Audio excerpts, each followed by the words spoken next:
mon ami, où seras-tu condamné? Père, au nom de Jésus, je prie que ta grâce soit sur chaque auditeur connecté à cette émission ce soir. Je prie que ton Saint-Esprit nous enseigne à te connaître. Je prie que ton Saint-Esprit nous révèle qui est véritablement Jésus. Père, je prie ce soir, manifeste-toi au travers de ta parole. Que ta parole sorte avec une puissance redoutable. Ta parole est un marteau et une épée. Je prie ce soir que ta parole, oh mon Dieu, circoncis les cœurs, même les plus incrédules, au nom du Seigneur Jésus. Hosanna à toi, Seigneur, par tu es Dieu. Merci parce que tu vas agir. Merci parce que tu vas te manifester. Au nom de Jésus, nous avons prié. Amen. Chers auditeurs sur le Christ, nous connaissons nos enseignements sur le mariage. Et déjà la semaine, je crois dimanche soir, on parlait sur le choix du conjoint et les fiancés. Je vais dire en quelques mots, lorsqu'on parle de fiancés ou de fiançailles, c'est des gens qui ne forniquent pas ensemble. Ça veut dire que c'est des gens qui n'ont pas de rapport sexuel ensemble. Lorsque les gens ont des rapports sexuels ensemble, ils ne sont plus des fiancés. C'est ça qui va nous conduire dans l'enseignement de ce soir. Et aussi pour ceux qui ont l'histoire du conjoint, il y a un auditeur qui m'a envoyé les messages pour me démontrer que les musulmans sont des chrétiens. Pour ceux qui ont l'histoire des conjoints, aucune chrétienne véritable ne peut épouser un musulman. Parce que les musulmans sont des païens. Et même ceux qui fréquentent certaines dénominations, il y a quelqu'un qui m'a posé la question de savoir si le catholique remplit les conditions. Je ne crois pas qu'un catholique puisse remplir les conditions parce qu'il n'est pas né de nouveau. Un. Deuxième, ce n'est pas basé dans le Saint-Esprit. Troisième, ce n'est pas basé par l'immersion. Donc voilà les critères de base que lorsqu'on veut parler du mariage. Et si on ne respecte pas ces critères-là, on fait tout sur un mariage chrétien. Voilà pourquoi je dis, et je vais le répéter ce soir, l'œcuménisme vient de l'enfer. Et les mariages œcuméniques ne sont pas de Dieu. Et si les gens servent le même Dieu, pourquoi donc il faut un prêtre et un pasteur pour célébrer le mariage? Lorsqu'il y a la présence de deux personnes, de deux autorités religieuses, entre guillemets, et ça prouve que ces deux personnes servent deux dieux différents. Et les mariages œcuméniques ne sont pas dans le plan de Dieu. Et que celui qui se marie dans le Seigneur. Mais ce soir, le thème de mon enseignement, le sous-thème, le thème de mon enseignement reste le mariage. Mais le sous-thème que je vais prêcher ce soir, c'est la fornication et l'adultère. Et pourrait dire le concubinage et l'adultère. Mais je vais parler de la fornication et de l'adultère ce soir. Il y a des gens, il y a quelqu'un qui m'a appelé ici l'autre jour pour me démontrer que ce qu'il disait n'avait aucun sens. Parce que quand on parle de fornication, et quand on parle de l'abstinence avant le mariage, c'est une histoire qui regarde la coutume juive. Donc pour lui, c'est la coutume. Ce n'est pas la parole de Dieu. J'espère que tu as l'écoute ce soir. Et tu verras par le Saint-Esprit ce que la Bible dit. Lorsqu'on parle de fornication, on va d'abord prendre la définition, ce que c'est que la fornication. C'est par là qu'on va commencer. Après, on va aussi parler de l'adultère. Parce que fornication et adultère, c'est deux cousins. C'est deux cousins. Donc, ils ne sont pas très éloignés. Donc, c'est deux cousins. Allons voir un peu quelque chose là. La fornication, c'est quoi? La fornication, c'est le péché de la chair. Relation sexuelle non approuvée par l'Église. Première définition. Deuxième définition de la fornication. Relation sexuelle entre deux personnes qui ne sont pas mariées ensemble. Donc la fornication, c'est une relation sexuelle entre deux personnes qui ne sont pas mariées ensemble. Ça veut dire les gens que le maire ne connaît pas. La loi ne connaît pas. Il sait que les païens sont des professionnels dans le péché. On leur dit que non. Si tu as déjà fait 6 mois avec une fille, il y a ta femme. Mais la loi ne connaît pas ça. Même la définition qu'elle est devant moi là, ne reconnaît pas ça. Donc la fornication, c'est un rapport sexuel sans être marié. Donc rapport sexuel entre deux personnes qui ne sont pas mariées. C'est ça la fornication. Et lorsqu'on parle de la fornication, on peut voir le concubinage. Le vieux on reste. Le nombre d'enfants accouchés ne feront jamais de vous l'épouse d'un homme. Si vous n'êtes pas légitimement marié à un homme, Vous êtes dans la fornication. Maintenant, après cette division, on va voir ce que la Bible dit sur la fornication. Il y a quelques-uns qui disent que la fornication n'est pas dans la Bible. Maintenant, il va lire la Bible ce soir. Alors, on voit que je suis ici là dans Hébreu. Hébreu chapitre 13. Quand on dit le conjugal est un serviteur de Dieu, mais on ne connaît pas ce passage biblique ici. Hébreu chapitre 13, verset 4. Que le mariage soit honorable en toutes choses et le lit sans souillure. Or, Dieu jugera les fornicateurs et les adultères. Chers auditeurs, chers de Christ, la Bible est claire ce soir. Dieu va juger tous ceux qui entretiennent des rapports sexuels sans être mariés.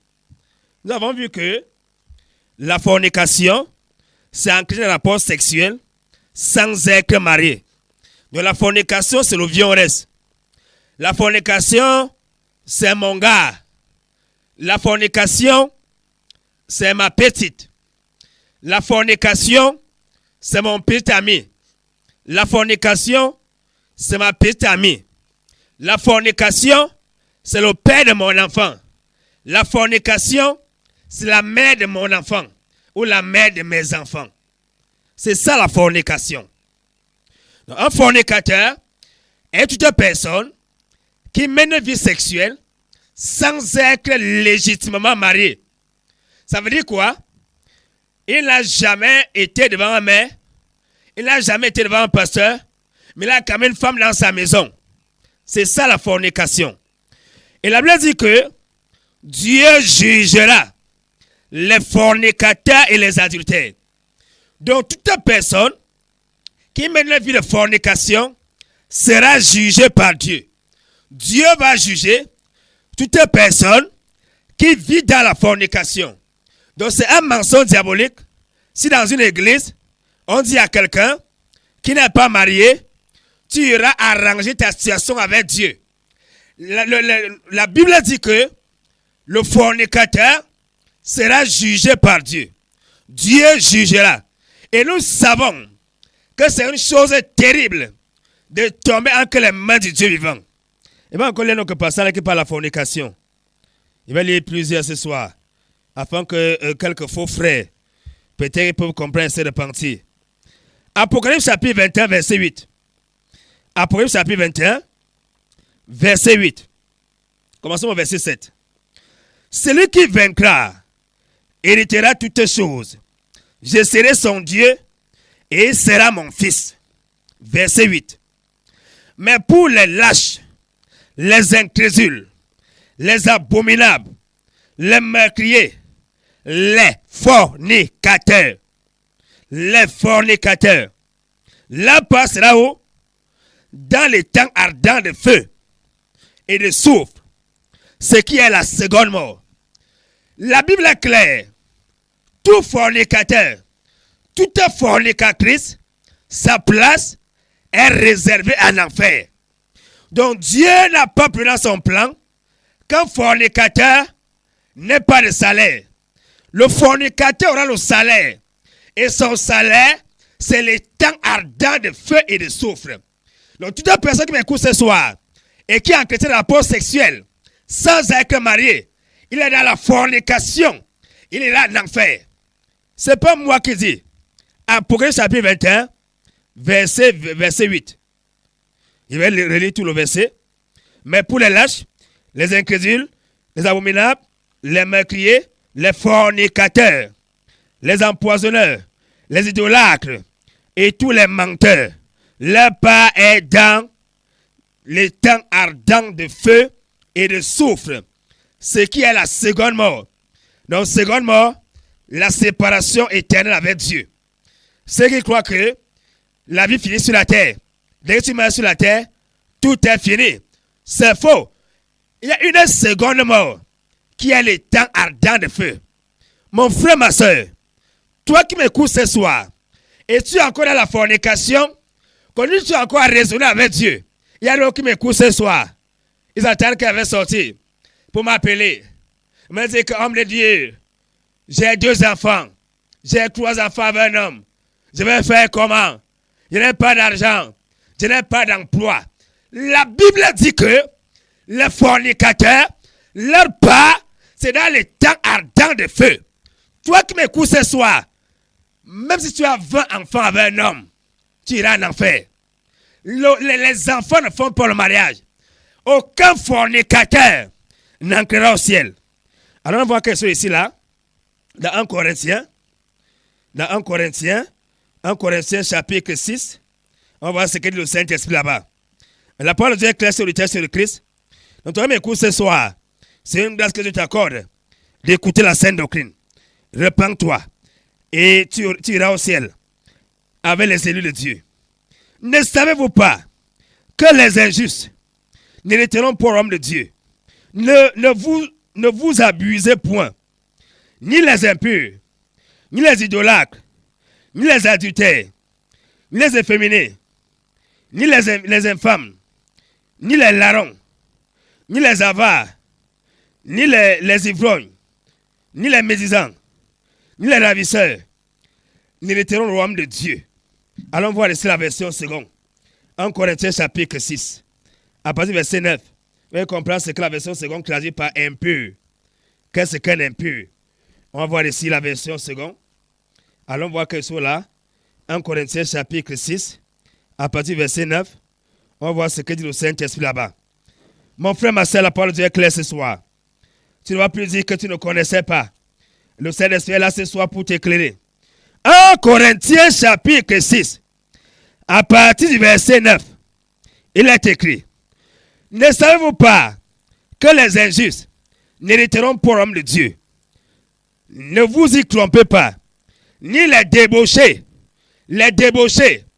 donc version parle d'impudiques, les débauchés, les déréglés sexuellement, ceux qui ont les addictions sexuelles, les esclaves du sexe, les adorateurs du sexe. La Bible dit ici que ils n'hériteront pas le ciel.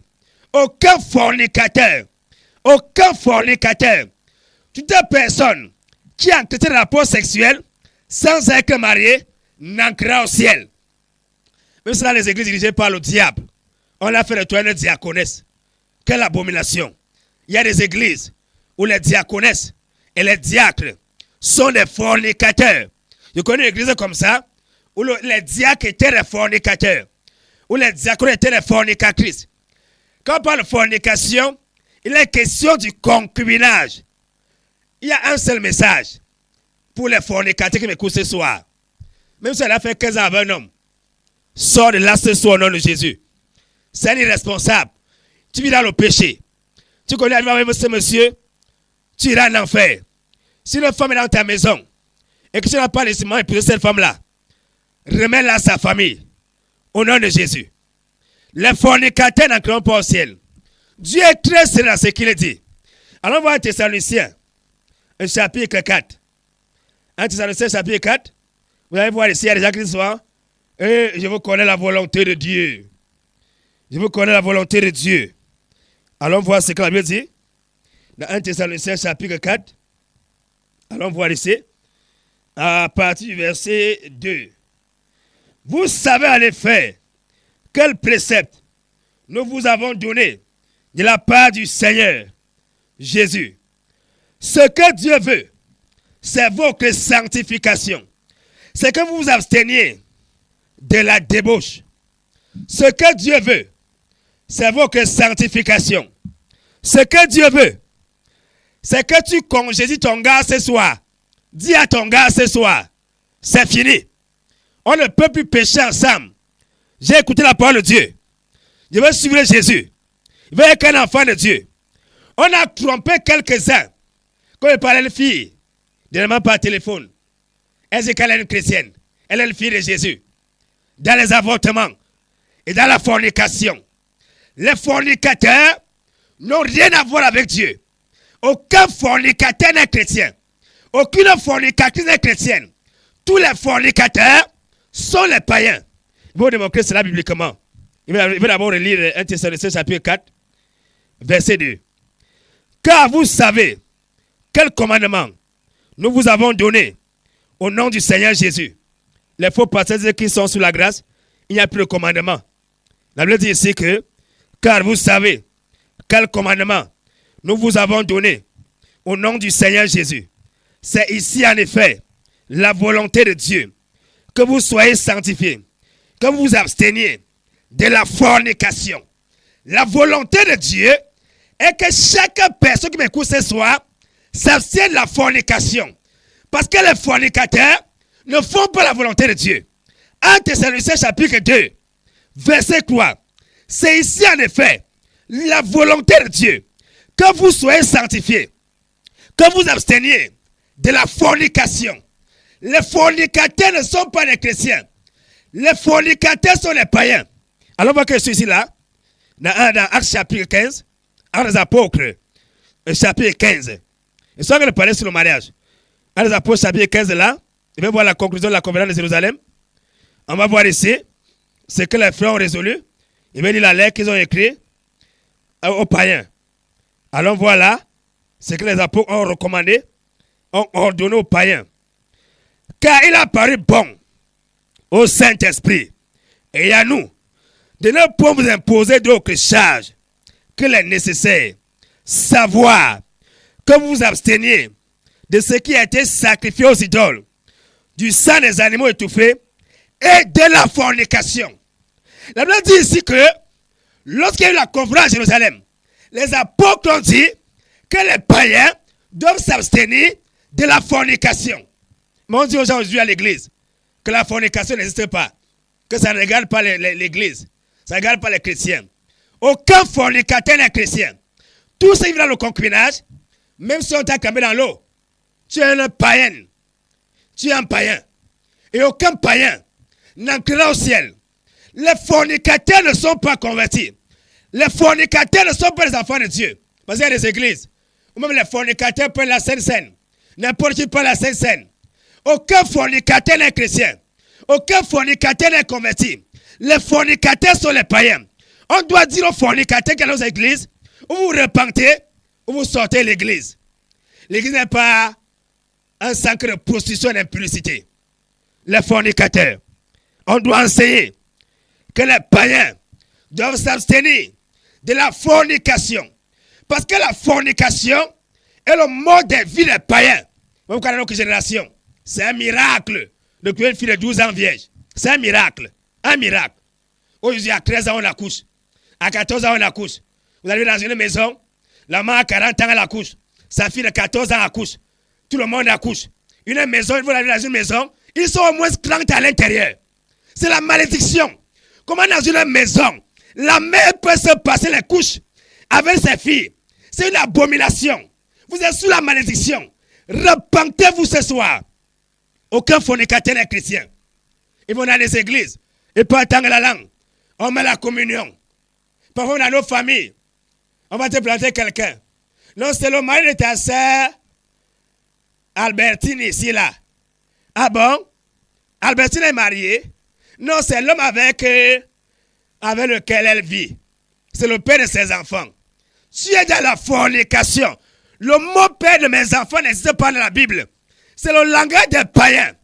C'est le langage des païens et des païennes. Ça me rappelle à l'époque, quand j'étais au lycée technique, il y avait une classe à côté de notre classe. C'était la première ESF et IH. Il y avait la première F3. La première ESF était collée. Et les filles là-bas ne parlaient que des pères des enfants. Toute la conversation. Le père de mon enfant. Le père de mon enfant. Le père de mon enfant. Même dans l'église. Beaucoup de païennes qui parlent dans l'église. Le père de mon enfant est monté. Le père de mon enfant est descendu. Ce n'est pas un langage chrétien. C'est un langage païen.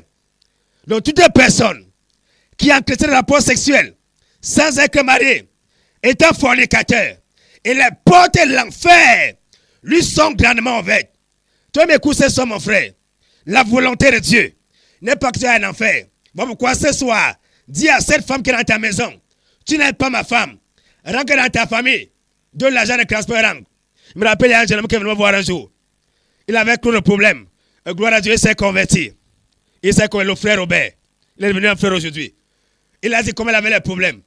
Il lui a posé la question, est-ce que la fille que tu as dans ta maison là, c'est ta femme? Il lui a dit, avant de prier pour toi, va d'abord remettre cette fille-là dans sa famille. tu as un choix. Ou tu parles à remède, ou je ne prie pas pour toi. Je ne prie pas pour les fornicateurs et je ne les baptise pas. Il ne peut pas avoir quelqu'un qui est dans la fornication, qui ne veut pas sortir de la fornication. Il m'avait le cramper dans l'eau pour qu'il ne vienne pas à la Sainte-Seine. Parce qu'aujourd'hui, comme l'église est devenue vulgaire, les pasteurs sont à la quête des dîmes et des offrandes. Ils sont à la recherche des membres. Voilà pourquoi ils diminuent l'évangile. Ils diluent l'évangile. Ils freinent l'évangile. Ils falsifient la parole de Dieu. Est-ce que les pasteurs là sont plus spirituels que la Bible? La Bible dit que la volonté de Dieu c'est quoi? C'est qu'on s'abstienne de la fornication. Dans l'église, il n'y a pas de fornicateur. Il est inadmissible qu'à une église, on les a fornicateurs, sous peut-être qu'il va aller dans sa situation avec Dieu. Quelle situation ira-t-il arranger? Quelle situation ira-t-il arranger avec Dieu? Il doit se repentir et sortir du péché. Il va vous démontrer bibliquement. L'acte de mariage n'efface pas le péché. Il y a des gens qui seront surpris d'aller en enfer. Ils ont connu la fornication à l'église. Ils ont refusé de se repentir. Ils n'ont pas confessé leur péché. Ils sont allés faire un acte de mariage. Parce que plusieurs croient que l'acte de mariage enlève le péché. L'acte de mariage n'enlève pas le péché. C'est l'évangile qui enlève le péché. C'est la foi à l'évangile qui enlève le péché. Pour que le péché de la fornication qui est dans ta vie, il faut croire au message qui est prêché ce soir. Les fornicateurs n'entreront pas au ciel. Tu dois te repentir et sortir de la fornication. Ce n'est pas le mariage. Le viol reste est une abomination. Mon gars, non ma petite, mon petit ami, non ma petite amie. Le langage est perdu. Le langage des païens. Madame, dans l'église, on trouve un tel langage. Que Dieu nous ait au nom de Jésus. Donc, aucun fornicateur n'entre au ciel. Maintenant, on va prendre la deuxième partie, qui est l'adultère. Qu'est-ce que l'adultère? On va voir ce soir, par la parole de Dieu. Et ceux qui veulent écouter, vont écouter. Mais pour les perdus, je serai une odeur de mort. Il y a des gens, quand ils entendent un sément générique, ils sont déjà malades. Le type là encore venu aujourd'hui, nous sommes mal partis. Aussi longtemps, je vous ai dit qu'il y a deux choses qu'il faut faire avec cette émission. Ou tu vomis ton péché, tu as la paix, ou tu zappes. Voilà les deux choses, il n'y a pas quoi. Ou tu vomis ton péché, tu as la paix, ou tu zappes. Même quand tu vas zapper, tu seras tourmenté. Même dans ton sommeil, tu seras tourmenté. Parce que la parole de Dieu est la vérité. Qu'est-ce que l'adultère? L'adultère, c'est quoi? Qui viole le serment de fidélité conjugale. Un adultère est celui qui viole le serment de fidélité conjugale. Combien d'adultères avons dans nos églises aujourd'hui? Allons voir ici un passage qui est le passage le plus tordu de la Bible et le plus mal interprété par les faux frères. Allons voir que c'est dans Matthieu. Dans Matthieu chapitre 19, ils sont parler sur l'adultère. Je vais vous démontrer ce soir qu'un divorcé de mari est un adultère. Un polygame est un adultère. La polygamie, c'est l'adultère. La polygamie est un mariage diabolique. La polygamie est une institution diabolique. Quand Dieu a dit, l'homme quittera son père et sa mère, Satan a aussi dit à son tour, l'homme quittera son père et sa mère et s'attachera à ses femmes. La polygamie vient de l'enfer et non pas de Dieu. Allons voir quelque chose dans les scènes d'Écriture. Matthieu chapitre 19, à partir du verset 5. Commençons au verset, ils sont en train de parler sur l'adultère. Commençons au verset 1er. Quand Jésus eut achevé ses discours, il est parti de Galilée et s'en alla dans les quartiers de la Judée, au-delà du Jourdain. Et beaucoup de peuples l'y suivirent. Et il guérit là leur maladie. Les pharisiens y vinrent aussi pour le tenter. Et lui dirent, est-il permis à un homme de repudier sa femme pour quelque sujet que ce soit? Verset 4. Et il a répondu, ne savez-vous pas? Verset 4, oui, je reprends verset 4. Et il a répondu, n'avez-vous pas lu ce que celui qui cria au commencement fit? Un homme et une femme. Écoutez bien, un homme et une femme. Et non pas un homme et des femmes. L'adultère. Que Dieu nous ait au nom de Jésus. Et qu'il dit, à cause de cela, L'homme quittera son père et sa mère et s'attachera à sa femme. Et les deux seront une seule chair. Verset 6. Ainsi ne sont plus deux, mais une seule chair. Ce que Dieu a joint, que l'homme ne le sépare donc pas. Et lui dit, pourquoi donc Moïse a-t-il commandé de donner l'acte de divorce à la femme et l'a répudiée? Verset 8. Il a dit, c'est à cause de la dureté de votre cœur que Moïse vous a permis de répudier vos femmes. Mais il n'en était pas ainsi au commencement. Verset 9. Mais je vous dis que quiconque répudiera sa femme, si ce n'est pour cause d'adultère, et en épouse une autre, commet un adultère. Et celui qui épousera celle qui a été répudiée, commet aussi un adultère. Ses disciples lui disent, si telle est la condition de l'homme, uni à la femme, il ne convient pas de se marier. Mais il leur dit, tous ne sont pas capables de cela, mais ceux-là seulement à qui il a été donné. Et regardons un peu quelque chose ici là. Voici le verset qui a envoyé plusieurs en enfer. Et plusieurs sont dans les salles d'attente pour aller en enfer. Pour quelques-uns, ce verset biblique signifierait que Jésus a dit, si la femme a commis adultère, tu peux divorcer et te remarier. Lisez bien le verset 9. Vous ne verrez nulle part où l'expression remariage ressort. Ça ne ressort nulle part. Pourquoi est-ce que Jésus dit que c'est l'adultère est une cause valable pour une séparation?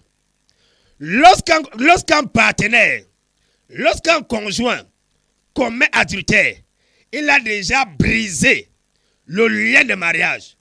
C'est ce qu'on a lu ici dans le dictionnaire séculier, que l'adultère, c'est violer le serment du mariage. Donc, aussi longtemps que ce monsieur ou cette femme est dans l'adultère, il n'y a plus de mariage. Le mariage a été aboli. Il a déjà déclaré le mariage. Maintenant, qu'est-ce qu'il faut faire? Jésus va dire que c'est ici, au verset 12, qu'il y a trois catégories de célibataires. Il y a ceux qui sont nés pour être célibataires. Il y a ceux qui sont devenus célibataires à cause du royaume de Dieu. Il y a ceux qui sont devenus célibataires à cause des hommes. Le verset 12. Donc, c'est Jésus est clair ici. Si la femme a commis adultère et que tu as décidé de te séparer d'elle, c'est ce soir que tu vas directement ancrer dans l'une des catégories des célibataires. Célibataire à cause des hommes. Un homme t'a abusé. Une femme t'a abusé. Tu es devenu célibataire. C'est ce que la Bible enseigne, le verset 12. Car il y a des eunuques qui sont nés tels du ventre de leur mère. Il y en a qui ont été faits eunuques par les hommes. Il y en a qui se sont faits eunuques eux-mêmes pour le royaume des cieux. Que celui qui peut comprendre ceci le comprenne. Allons voir quelque chose ici là. Dans Marc chapitre 10. Dans Marc chapitre 10 ici là, on va voir quelque chose ici. Et pour ceux qui sont moins sincères, nous savons que lorsque un des versets affirme quelque chose, on doit l'accepter sans contester. Marc chapitre 10. Ils ont essayé à partir du verset 5. Et Jésus répondant, leur dit, il vous a écrit cette loi à cause de la dureté de votre cœur. Mais au commencement de la création, Dieu fit qu'un homme et qu'une femme. Vous voyez là que les polygames n'ont pas de place. C'est pourquoi l'homme quittera son père et sa mère et s'attachera à sa femme. Et les deux seront une seule chair. Mais ils ne seront plus deux, mais une seule chair. Que l'homme ne sépare d'un point ce que Dieu a joint. Et les disciples l'interrogèrent encore sur ce sujet dans la maison. Et il leur dit, quiconque répudiera sa femme et en épousera une autre, commettra un adultère à son égard. Et si la femme quitte son mari et en épouse un autre, elle commet un adultère. Donc tout divorcé remarié est un adultère. Mais il y a des gens, à cause de la séduction, ils ont des pasteurs divorcés. Est-ce que vous savez que selon la Bible, un adultère est un fou? Selon la Bible, celui qui commet adultère avec une femme est un fou. Donc l'adultère, c'est pour les fous. Quand vous voyez quelqu'un commettre adultère, c'est un fou. Donc il y a des églises qui sont dirigés par des fous. Proverbe chapitre 6, verset 32. Mais celui qui commet un adultère avec une femme est dépouillé de sens. Celui qui veut se perdre agit de la sorte. Donc l'adultère est une abomination aux yeux de l'Éternel. Pourquoi dans la loi mosaïque, de telles personnes devaient périr, on devait les tuer. Mais la Bible dit ici que, dans Apocalypse chapitre 21, verset 8, que de telles personnes, leur part sera dans les temps ardents de feu et de soufre, ce qui est la seconde mort. Aujourd'hui, dans notre génération, l'adultère est normal. Non, on dit que non, il a une maîtresse, il a une liaison. Je me rappelle quand il était à Soie, il fallait voir les grosses voitures, des pervers de notre gouvernement qui venaient chercher les prostituées à l'univers du péché à Soie. Combien de coups ce soir sont dans l'adultère? Mon frère, ma soeur, toi mes coups ce soir, ta maîtresse que tu as là, tu iras en enfer avec elle, à moins de te repentir. Toute personne qui entretient un rapport sexuel en dehors de son foyer est un adultère. Et les portes de l'enfer sont ouvertes sur sa tête. Allons voir quelque chose ici là, dans le livre de Romains chapitre 7. Dans Romains chapitre 7, vous allez voir ici qu'il est impossible de divorcer. Tous ceux qui divorcent là sont des adultères perpétuels. Mais malheureusement aujourd'hui, il y a des pasteurs divorcés. Il y a des prophètes sorciers divorcés. Il y a des apôtres divorcés. Et les gens les appellent hommes de Dieu. C'est un blasphème contre le Saint-Esprit d'appeler un adultère homme de Dieu. Tu vas rencontrer Dieu. Tu vas dire qu'il va dire à Dieu que non, c'était un homme de Dieu, non.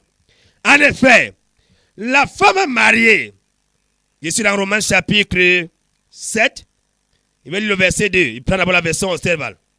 En effet, la femme qui est mariée est liée par la loi à son mari, tant qu'il est vivant. Mais si le mari meurt, elle est dégagée la loi du mari.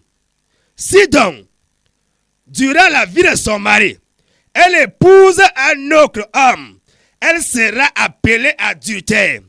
Mais si son mari meurt, elle est affranchie de la loi, de sorte qu'elle n'est point adultère si elle épouse un autre homme.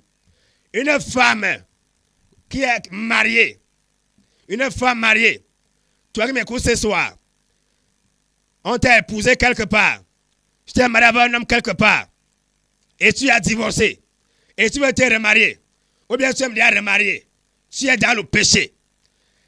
Un divorcé remarié est un adultère perpétuel. Le divorce et le remariage, c'est l'adultère. Alors dans 1 Corinthiens chapitre 7, 1 Corinthiens chapitre 7, voilà encore l'un des passages les plus tordus par les faux frères. 1 Corinthiens chapitre 7, on voit ce que dit l'apôtre Paul. Et quelques-uns aussi ont affirmé que c'est l'apôtre Paul qui dit, ce n'est pas Dieu. Et que Dieu nous ait au nom de Jésus. À cause de nos égarements, Dieu va nous rendre compte à Dieu un jour. Comme nous torons les Saintes Écritures, parce que nous voulons soutenir le mal. Allons voir ici. Il va commencer au verset 12. Non, verset 10. Quant à ceux qui sont mariés, je leur prescris, non pas moi, toutefois, mais le Seigneur, que la femme ne se sépare pas de son mari. Et si elle est séparée, qu'elle demeure sans se remarier ou qu'elle se réconcilie avec son mari. Voilà la doctrine de l'Église. Voilà la sainte doctrine. Une femme divorcée doit savoir une chose. Ou elle se réconcilie ou elle demeure célibataire. C'est ce que la Bible dit. Les gens, c'est les faux prophètes qui vont tourner au sein des Saintes Écritures. Il y a des églises qui sont les seules à attendre pour l'enfer. Les gens qui les dirigent, eux-mêmes sont convaincus qu'ils iront en enfer. Pourquoi ils vous flattent? Vous êtes ceux qui ne sont pas bibliques. Je parle la Bible. Et tu peux lire ta Bible aussi chez toi. Ouvre ta Bible chez toi. Et on va lire ensemble. 1 Corinthiens, chapitre 7, verset 10. Je ne bégaye pas. Parce qu'elle dit la vérité. Parce que les menteurs bégayent toujours. Parce qu'ils veulent tordre le sens des Saintes Écritures. 1 Corinthiens, chapitre 7, verset 10. Quant à ceux qui sont mariés, je leur prescris, non pas moi, toutefois, mais le Seigneur, que la femme ne se sépare pas de son mari. Et si elle est séparée, qu'elle demeure sans se remarier, ou qu'elle se réconcilie avec son mari et que le mari ne quitte point sa femme. Voilà la doctrine de Christ. Et non pas les fausses doctrines. On dit aux gens de refaire leur vie. Tu peux refaire ta vie. Tu peux refaire ta vie. On ne répète pas la vie avec Satan. On demande de faire ta vie avec Satan. Satan peut t'apporter quoi? Satan ne peut rien t'apporter. Pour envoyer vos SMS ce soir au 677 12 0829. 677 12 0829. Il y a le 691 03 0403. 691 03 0403. Voilà deux codes d'accès. Uniquement par SMS. Ils vont vous l'entendre dans 10 minutes. Mais je dis aux autres. Il va sauter la partie là. Il va sauter là. Et il va aller au verset. Non, verset 12. C'est là que je voulais lire. Mais je dis aux autres. Moi et non le Seigneur. Si quelques frères a une femme incrédule, j'ai dit on n'appelle pas encore. On va appeler dans 10 minutes. On va appeler à partir de 45. Non, on n'appelle pas encore. Mais je dis aux autres. Moi et non le Seigneur. Si quelques frères ou une femme incrédule. Non, il va reprendre. Si quelques frères a une femme incrédule et qui consente à demeurer avec lui, qu'il la quitte point. Et si quelques femmes a un mari incrédule et qui consente à demeurer avec lui, avec elle, il veut dire, qu'elle le quitte point. Verset 14. Car le mari incrédule est salvé par la femme. Et la femme incrédule est salvée par le mari. Autrement, vos enfants seraient impurs au lieu qu'ils soient saints. Allons, verset 15. Que si l'incrédule se sépare, qu'il se sépare, le frère et la sœur ne sont pas assujettis dans ce cas-là, mais Dieu nous a appelés à la paix. Verset 16. Car que sais-tu, femme, si tu ne sauveras point ton mari, ou que sais-tu, mari, si tu ne sauveras point ta femme. Regardez ici le verset 16. Le verset 15, elle est le verset le plus tordu encore pour justifier la fornication et l'adultère dans l'église. Que les gens ont cru que si tu viens à l'église et que ton mari ne se convertit pas, tu peux le quitter et dans l'église, tu trouves un bon pain de l'intérieur. Parce que ce n'est que le pain de l'intérieur, il peut épouser les femmes divorcées. Donc il y a que les gens qui ont cru comme ça, que dans l'église, on peut, quand on entre à l'église, on peut divorcer de son mari païen et prendre un frère à l'église.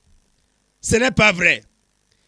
La Bible dit que si le non-croyant se sépare, dans ce cas-là, le frère ou la sœur ne sont pas coupables du péché de la répudiation. Parce que la répudiation, selon le prophète Malachie, est déjà un péché. Le fait de répudier sa femme, c'est déjà un péché. La séparation et la répudiation, c'est déjà un péché devant Dieu. Et l'apôtre Paul dit ici, si l'incrédule se sépare, Christ se sépare. Maintenant le verset 16 vient encore conclure les faux frères. Que cette femme, si tu sauveras ton mari, comment peux-tu sauver un homme en divorçant de lui? C'est impossible de sauver quelqu'un que tu es séparé de lui pour aller épouser quelqu'un d'autre. Le divorce et le mariage viennent de l'enfer. C'est l'adultère. Les divorcés et les mariés sont des adultères. Donc lorsqu'on parle d'adultère, il est question ici des gens qui violent le serment du mariage et des divorcés et des mariés. Il va dire aux frères que ce soir, il est impossible de divorcer. Parce que devant Dieu, on se marie une seule fois. Et lorsqu'on s'est marié, on ne peut jamais divorcer. Donc les divorcés sont des adultères. Un divorcé et marié est un adultère perpétuel. Et dans l'église de Jésus, il est inadmissible, impossible, que dans l'église, on cloue des adultères. Viens vous tout de suite, après les pauses musicales.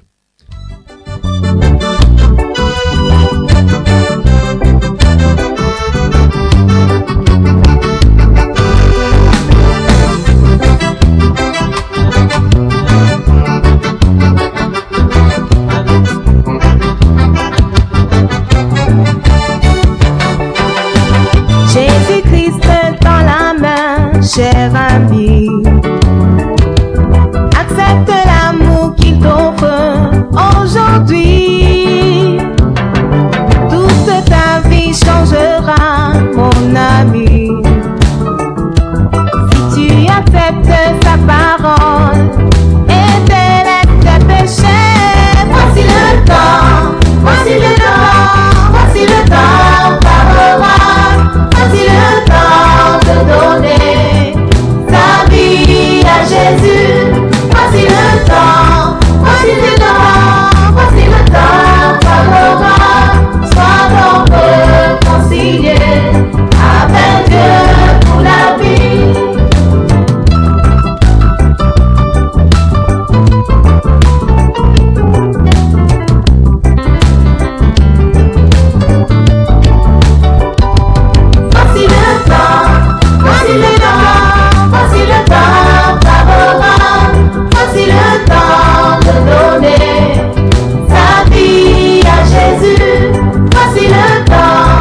Et bien, maintenant, Seigneur, ce soir, nous parlons sur le thème, c'est le mariage.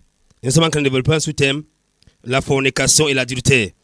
Et je suis en train de vous démontrer par les Saintes Écritures que toute personne qui veut le scellement du mariage, ce que vous appelez liaison là, devant Dieu, n'est autre chose que l'adultère. Donc, c'est vous qui appelez liaison, c'est vous qui appelez deuxième bureau ou troisième bureau. Devant Dieu, vous êtes dans l'adultère. Comme écoute ce soir, combien de foyers sur 100 foyers aujourd'hui, même à l'église, rares sont ceux qui vivent dans la fidélité. La plupart sont dans le péché de l'adultère. Pourquoi? Parce que la crainte de Dieu a disparu. On a fait croire aux gens qu'ils sont sous la grâce, entre guillemets, et par conséquent, ils peuvent vivre dans le péché. Ils oublient une chose, c'est que celui qui pêche est du diable. Et si tu étais sous la grâce, la fornication ne mènerait jamais sur toi. La preuve qu'on est sous la grâce, c'est qu'on a autorité sur le péché. Celui qui est sous la grâce est affranchi du péché. Mais lorsque le péché domine encore sur toi, tu es sous la loi et non pas sous la grâce. Donc l'adultère et la fornication sont deux péchés et qui conduisent ceux qui les commettent directement en enfer. Mais tu as la possibilité ce soir de te répartir de ces péchés-là, de convertir ton péché, de dire à ton mari, je suis une femme adultère, de dire à ton pasteur, je suis un homme adultère, de dire à ta femme, je suis un homme adultère, et Dieu va rétablir ton foyer. Lorsqu'on vit dans l'adultère, le foyer est brisé. Même si on croit être malin, sachons une chose, c'est que tôt ou tard, on va assumer les conséquences. Combien de familles, on est venu placer des enfants. Voyez-vous, vous levez le matin, vous croyez un enfant à côté de la porte. On est venu laisser. Une fille est venue laisser, qu'il a cru supporter ton enfant, garde-le aussi. Il y a des familles comme ça. Vous avez, quand vous arrivez dans une maison, où il y a des enfants, si on se visage ici, et l'autre là, ça n'a pas le visage. On dit non, l'autre là, on est venu laisser l'enfant de papa. Papa avait eu une petite, et la petite avait accouché. La petite est venue laisser les païens de l'intérieur. Charité sur le Christ. L'adultère conduit en enfer. Toi, m'écoutes ce soir. Si tu vis dans l'adultère, tu iras en enfer. Tu as besoin de te repentir et donner ta vie à Jésus. Il faut recevoir Jésus. Si tu ne reçois pas Jésus comme ton Seigneur et ton Sauveur, les portes de l'enfer sont grandement ouvertes sur ta tête. Mais la volonté de Dieu ce soir est que tu sois sauvé et que tu parviennes à la connaissance de Jésus-Christ. Il y a Mélène qui pose une question ici. Mélène pose la question ici là. Bonsoir, pasteur, s'il vous plaît. Qu'est-ce que la Bible veut dire par sortie unique du ventre de sa mère? Mélène, tu ne viens même pas à l'église. Ce que la Bible veut dire ici, c'est qu'il y a des gens qui sont nés pour être célibataires. On a plusieurs cas dans la Bible. On a le cas de Jean-Baptiste. Il est né pour être célibataire. On a le cas de Jésus, même dans la dimension humaine. Il n'était pas marié. Donc il y a beaucoup de cas comme ça là. On a même Élie le Tishbite. On ne voit nulle part qu'il a laissé une femme et des enfants. Donc il y a beaucoup de cas comme ça. Les gens qui sont nés pour être célibataires. Donc depuis le ventre de la mère, ils sont nés pour être célibataires. Pour d'autres encore, c'est une infirmité naturelle. C'est de ça que les questions Merlin. Ça veut dire que les gens qui sont nés et qui ne vont jamais se marier. Ils ne vont jamais se marier. Donc ils vont vivre célibataires, ils vont mourir célibataires. C'est ce qu'on appelle les uniques. Allons voir ici, il y a notre message d'ici.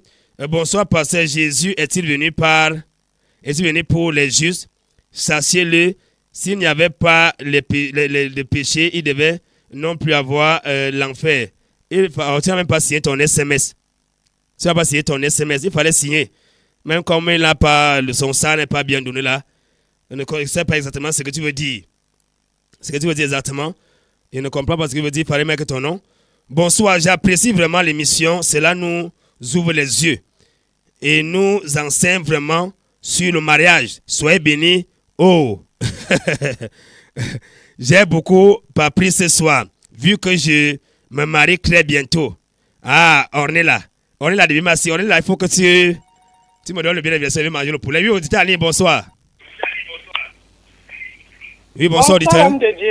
Oui, bonsoir, ma soeur. Ça fait un moment que je pensais à toi, je croyais. Non, ce matin. Que le Seigneur te bénisse. Amen, amen, amen. Parce que tu es revenu sur ça. Allez, gloire à Dieu. Ce verset de Matthieu là perd beaucoup de gens dans l'église. Ah oui. Ce verset-là, je vous dis, des pasteurs, ils se tiennent. Moi, je ne comprends pas comment les gens n'arrivent pas à comprendre ce verset. On ne peut même pas s'établir sur un verset. Dans 1 Corinthiens même 7, oui. le verset 19, l'apôtre Paul dit expressément que la circoncision n'est rien. Et l'incirconcision n'est rien, mais l'observation des commandements de Dieu est tout. Alléluia. Quel est le commandement de Jésus? Pas de séparation, pas de divorce. Alléluia. Les Amen. gens peuvent se séparer même pour un temps parce qu'il y a des problèmes. Mais divorcer pour aller avoir notre partenaire, ce n'est pas cautionné par Dieu. Dieu est contre le divorce. Amen. C'est ça la scène Que doctrine. le Seigneur vraiment vous fortifie davantage. Et vous avez soulevé un autre problème aussi, le problème d'acte de mariage. Dans la parole de Dieu déclare que c'est les parents qui marient leurs filles. Il y a beaucoup de gens qui ont des actes de mariage dont les parents ne sont même pas au courant. Ça, c'est nul devant Dieu. Ce n'est pas l'acte de mariage qui fait un mariage.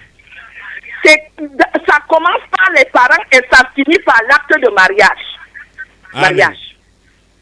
Que le Seigneur vous bénisse. Amen, amen, amen. Qui te bénisse aussi au nom de Jésus.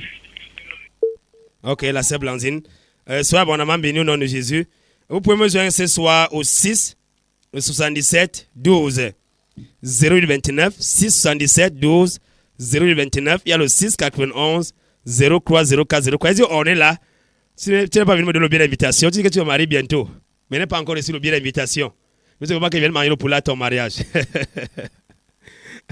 Alors, voici encore un SMS là qui dit: si tu épouses un homme après, il veut tuer les enfants par sorcellerie, tu restes ou sauves ta tête.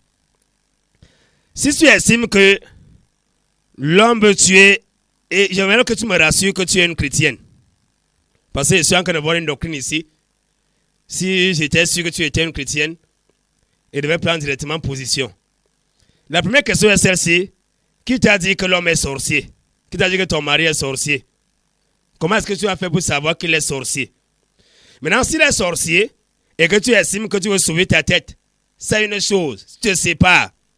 Tu dois vivre célibataire toute ta vie. Tu ne dois plus jamais te remarier. Tu te remaries, tu es dans l'adultère. Dernièrement, on m'a présenté un jeune homme à soi. Et ce jeune homme-là voulait se marier avec une dame qui a épousé un monsieur. Et le monsieur allait aux États-Unis. Et quand le monsieur allait aux États-Unis, et la fille est restée ici. Ça fait au moins 6 ans qu'il était parti. Maintenant, ce jeune homme voulait l'épouser, voulait épouser la femme. Et on l'a amené vers moi. Il me pose la question, est-ce qu'il peut se marier avec cette femme-là? Il me pose la question que jeune homme. Avec tous les jeunes sœurs en Christ qu'il y a dans l'église, toi, tu as seulement vu la femme de quelqu'un? La Bible dit que la femme mariée reste liée à son mari aussi longtemps qu'il est vivant. Ça veut dire quoi? Si tu es au Cameroun, ton mari est aux États-Unis, il est en France, il est en Belgique, il est en Suisse, il est en Chine, tu restes lié, tu es marié devant Dieu. Si tu deviens la femme d'un autre, alors que ton mari est aux États-Unis, tu es une femme adultère. Voilà la doctrine de Christ. Voilà ce que Christ enseigne. On ne va pas tordre les Écritures. Par exemple, on veut soutenir la chair. Il veut dire que non. Non, si l'homme t'a abandonné, débrouille-toi aussi. Débrouille-toi aussi. Tu seras dans le péché. Et aucun péché n'entrera au ciel. Donc, toi, m'écoute ce soir. Tu veux sauver ta tête? Sauve ta tête. Mais sache que tu ne peux plus jamais te remarier. Tu vas rester célibataire toute ta vie. Ok, pasteur. Au moment venu, je vous enverrai vos billets. Ah, on est là. Ok, on est là. On a nos auditeurs. Bonsoir et bienvenue. Bonsoir et bienvenue. Bonsoir, pasteur. Bonsoir. Le frère Félix Aïbolo, je vous remercie pour le livre de Matthieu, chapitre 19, verset 12. Ok, gloire à Dieu. Parce qu'il a bien compris ça, merci. Ok, gloire à Dieu. Sois béni aussi. Alléluia. Dans le verset 12 de Matthieu, que plusieurs ont tordu le sens est là, pour soutenir le péché. Que Dieu nous aide au nom de Jésus par son Saint-Esprit. Jésus ne peut pas dire une chose et son concret. Dieu est contre le divorce. Voilà pourquoi il a dit dans Malachie, je hais le divorce, je hais la répudiation. Et les fils de Dieu ne peuvent jamais faire ce que leur père n'aime pas. Voilà la différence entre les fils et les neveux. Le neveu s'en fout. Qu'il soit fâché ou pas, il fait ce qu'il veut. Mais le fils fait toujours ce qui est agréable à son père. Le fils cherche toujours à plaire à son père. Mais le neveu s'en fout. Sur le texte de cette émission passe sur 16 antennes tous les jeudis, 20h, 21h, tous les vendredis, 20h, 21h, tous les samedis, 20h, 21h, tous les dimanches, 20h, 21h. Et la présentation de patient autour, le disciple du Christ Jésus. Maintenant, du côté de Sinek-Emia, où le ministère est basé, tous les mardis, de 17h30 à 19h30, on a programme là-bas. Tous les jeudis, de 17h30 à 19h30, on a programme. Et tous les dimanches, de 8h30 à 12h30, on a programme. Et du côté de Sinek-Emia, voici le numéro par lequel vous pouvez me joindre hors antenne. Il y a le 677 12 08 29. 6 77 12 08 29. Il y a le 6 91 03 04 03. 6 91 03 04 03. Il dit bien 6 77 12 08 29. 6 91 03 04 03. Je suis du côté de Sinek-Emia. Et vous pouvez venir de ce côté-là et vous serez abondamment bénis au nom de Jésus. Vous allez écouter un message, un évangile qui n'est pas dilué. Il y a demain, je serai en direct. Dès que c'est à 20h, on va continuer à parler sur le mariage. Demain, je serai en direct. Soyez bénis au nom du Seigneur Jésus. Je dis merci au Seigneur pour la sœur Blessing qui a sur la mise en annonce ce soir. Soyez bénis si c'est au nom de Jésus. Soyez bénis. Et à demain, dès que c'est à 20h. Voici le temps favorable.